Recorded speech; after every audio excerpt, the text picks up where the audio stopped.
Ceci ne peut provenir que d'un roi, se serait exclamé Napoléon III la première fois qu'il voit cet objet prétendument découvert dans une tombe de chef gaulois. En fait, en y regardant de plus près, on s'aperçoit que ça ne colle pas. Le vase n'a aucune utilité technique, les attaches des anses en forme de croix sont anachroniques, les éléments sont assemblés par une technique moderne inconnue des Gaulois, et enfin la patine de l'objet a été faite à l'acide. Bref, c'est un faux. Mais alors, comment cet objet si évidemment contrefait se retrouve parmi les chefs-d'œuvre du musée à son ouverture? Tout tourne autour d'une figure haute en couleur, Benoni le Lorrain, gérant de la ferme expérimentale du Piémont à Bussy-le-Château, pour le compte de l'administration impériale. Ce dernier comprend rapidement que l'empereur s'intéresse aux objets gaulois et que c'est là un moyen de se distinguer à ses yeux. Il fait alors ouvrir une centaine de tombes gauloises et découvre entre autres ce fameux vase en airain doré qu'il présente à l'empereur le 25 février 1866. L'empereur n'y voit que du feu et lui accorde le privilège de centraliser tous les objets archéologiques découverts dans la région. Mais des plaintes sont rapidement adressées à son égard.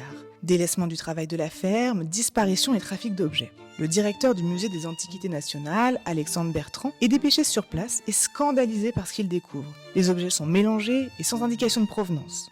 On finit par avoir la preuve que le Lorrain a vendu des objets dont il avait la charge. Là, c'en est trop, il est licencié. Il meurt quelque temps plus tard et sa veuve, laissée sans le sou, implore le musée d'acheter la collection de son époux. Bien que techniquement appartenant déjà à l'Empire et que ces objets soient orphelins de leur provenance, la collection est achetée.